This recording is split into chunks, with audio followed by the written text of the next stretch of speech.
Máximo Zapata. Miren, en el día de hoy acabo de leer. Máximo, perdón, ¿tú eres familia de Ney Zapata? Sí. Hermanito. No, somos primos lejanos, pero somos familia.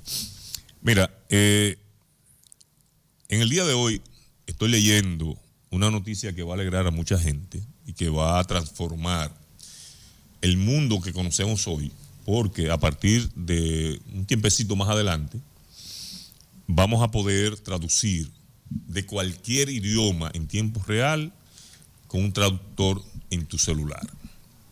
Yo sé que esta noticia asombra a mucha gente, pero Facebook, ya háblese de Mark Zuckerberg, acaba de conseguir que se pueda traducir al inglés o al alemán o al portugués o al español muchos idiomas que según Facebook han identificado 7,000 idiomas a nivel mundial. De esos 7,000 idiomas en China, ellos pudieron traducir un idioma que realmente llama poderosamente la atención a través de la inteligencia artificial para romper las barreras y unir a las personas. Ellos se refieren específicamente a un programa que está desarrollando Metaverso, que contempla dar soporte a todos los idiomas, independientemente de que sean escritos o hablados, o exclusivamente hablados. Esto marca un hito porque se ha centrado principalmente en las lenguas escritas y ha reconocido que existen más de 7,000 idiomas vivos en todo el mundo, de los cuales cerca de la mitad no disponen de un sistema de escritura estándar ampliamente utilizado. Asimismo, ha reiterado que es consciente de que ese vacío existente esto se debe a los modelos de aprendizaje automático que precisan de mayor información para desarrollar una traducción simultánea, por ejemplo, gramatical y ortográfica. Hay idiomas que no, por su informalidad, gramaticalmente no pueden ser expresados.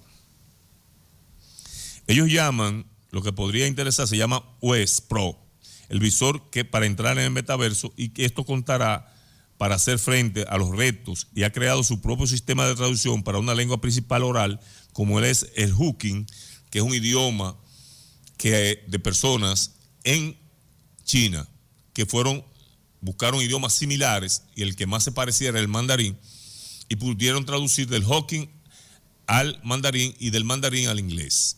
Esto va a permitir la comunicación con grupos sociales excluidos, y esto dará una nueva trascendencia a todo lo que tiene que ver con el aprovechamiento de esas culturas milenarias que muchas veces no están recogidas en textos porque no han podido ser transcritas a otros idiomas. Esto va a generar que hoy en día nosotros con un simple celular podamos viajar por el mundo sin la limitante del idioma, porque sencillamente podíamos expresar nuestras concesiones, nuestras ideas y nuestras preguntas a través de la oratoria. También se analizó la semántica y la oratoria de esta lengua y se comparó con otras lenguas que sí disponen de un formato escrito. Después de sintetizar la lengua inglesa a partir de estos textos y originó una lengua paralela entre el Hokkien y el inglés, o sea que hasta han creado unos sistemas fonéticos que pueden permitir que esa traducción se basa en transcripciones de voz y de texto. Han reformulado el concepto para analizar las transcripciones de las voces, y esto va a permitir realmente un avance significativo en todo lo que tiene que ver la lingüística a nivel mundial. Se han evaluado utilizando una métrica denominada ASR BLEU. Este sistema consiste en transcribir primero el texto, el habla traducida mediante Machine Learning, después calcular la cantidad de la transcripción de esta solución tecnológica, comparando el texto traducido por la máquina por el traducido por una persona. Esto va a crear realmente una revolución.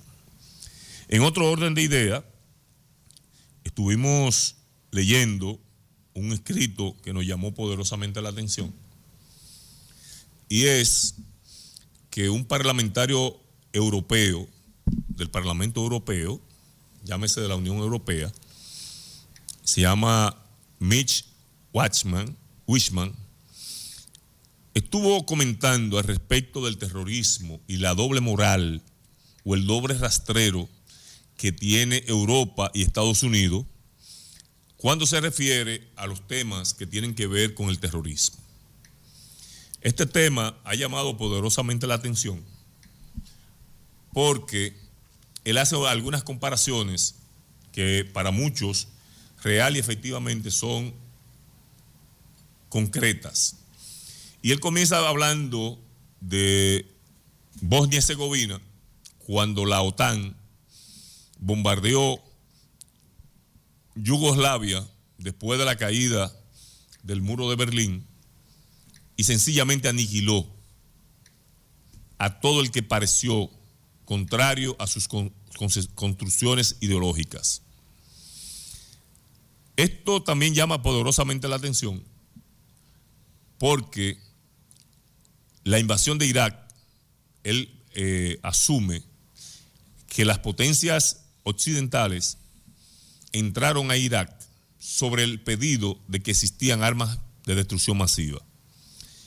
En el tiempo se demostró que era solamente una excusa para ingresar al territorio de Irak y robar, saquear, matar y atemorizar a toda la población, convirtiendo a Irak en un país que aunque había avanzado mucho, hoy se convierte en un país prácticamente destruido.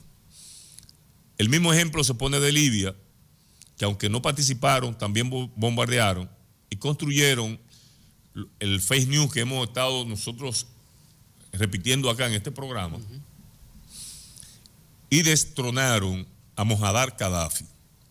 Podemos estar conteste con la invasión por el hecho de que Mohammad Gaddafi era un dictador y no estamos de acuerdo con sus métodos. Pero Mohammad Gaddafi unificó la Libia tribal y la convirtió en un país desarrollado, donde el per cápita de ingresos de la población estaba en los niveles de Suiza o Francia. Hoy en día es un país dividido, destruido, que cuenta con dos gobiernos y están en guerra. Lo mismo sucedió en Yemen, sucedió en otros países. Y el último caso es Afganistán, donde tuvieron que salir con la sábana de un canto, bombardeando de manera progresiva durante 20 años poblaciones y habiendo matado una cantidad inmensa de niños solo con el pretexto de la persecución del terrorismo. Este congresista, que me sorprendió, si pudiésemos llamar, la forma de vestir en el Congreso, en el Parlamento Europeo, porque parecía más un hippie que un congresista. Pero las verdades que estuvo refrendando real y efectivamente fueron contundentes.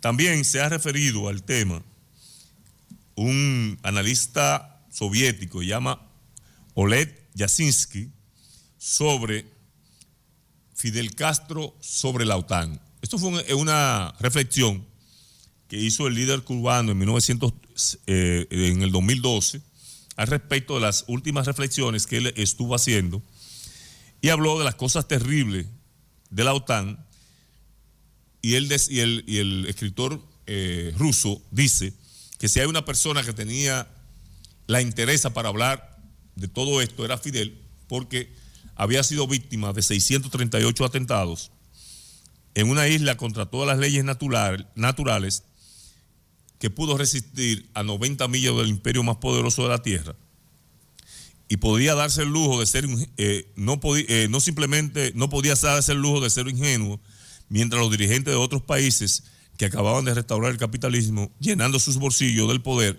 repetían los dulces, la idiosincrasia, los valores humanos y generales y el triunfo mundial de la democracia. Fidel, en su sabio clamor de un santo revolucionario, en el desierto de la pequeñez política de sus exiliados, seguía con su frío y crudo análisis de la realidad como única posibilidad de no caer en la trampa de otros. A diferencia de sus colegas europeos, él nunca separó la OTAN del gobierno de los Estados Unidos entendiendo perfectamente que son parte del mismo organismo, hecho no solo para intervenir, destruir y controlar estados soberanos, sino también como una herramienta infalible para acabar con la independencia política, económica y militar de cualquier país que ingrese en esta unión de los guardianes de la democracia.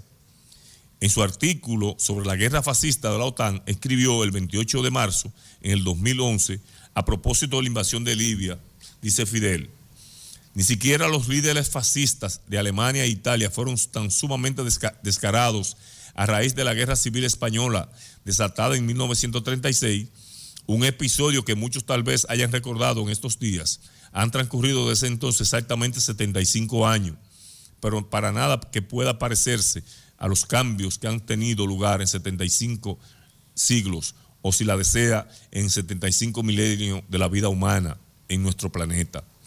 Puntualizó, y cito: en un mundo donde la alianza de Estados Unidos y las potencias capitalistas desarrolladas de Europa se adueñan cada vez más de los recursos y el fruto de los trabajos de los pueblos, cualquier ciudadano honesto, sea cual fuera su posición ante el gobierno, se opondría a la intervención militar extranjera de su patria. Jamás un país grande o pequeño, en este caso de apenas 5 millones de habitantes, fue víctima de un ataque tan brutal por la Fuerza Aérea de una organización belicista que cuenta con miles de cazabombarderos, más de 100 submarinos, portaaviones nucleares y suficiente arsenal para destruir numerosas veces el planeta. Tal situación jamás la conoció nuestra especie. No existía nada parecido hace 75 años, cuando los bombarderos nazis atacaron los objetivos en España. Ahora, sin embargo, la desprestigiada y criminal OTAN escribirá una bella historia sobre su humanitario bombardeo. El mundo unipolar, el fin de la historia, según su profeta Francis Fukuyama, recién empieza a retornar los vastos territorios y enorme riqueza a favor del vencedor de la Guerra Fría, que terminó con la derrota del campo socialista europeo, cuando los mismos dirigentes de los nuevos países de la Unión Soviética, supuestamente independientes, apenas se acomodaban sus chaquetas recién volteadas y tímidamente enviaban sus primeras solicitudes de entrada a la OTAN, concluyó Fidel Castro. Como podemos ver, toda esta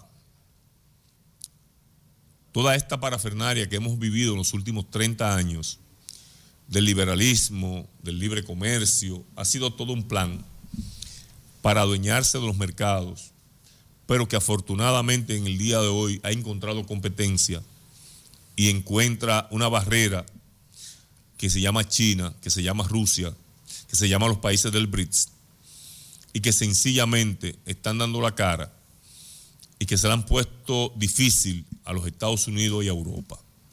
Por último, me voy a referir a la situación que está pasando en Europa precisamente por este comentario.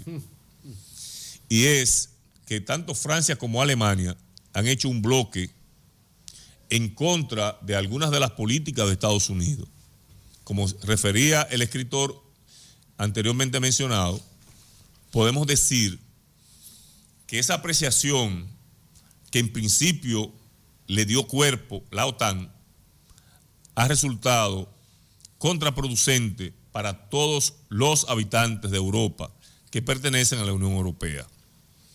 Hoy es contraproducente que la energía eléctrica haya aumentado, que los fletes de todo lo que tiene que ver con el gas hayan aumentado, por la tosudez de poner medidas económicas que lo único que buscaba era aislar a Rusia de los mercados internacionales. ¿Qué ha pasado? Que Rusia comenzó a vender su petróleo, su gas natural y su carbón a la India, a China, a Pakistán, a Irán, y hasta en estos días, en el día de ayer, llegaron a un acuerdo para un oleoducto que pasa por Turquía pueda venderle gas natural a Europa. ¿Quiénes han sido los grandes beneficiarios?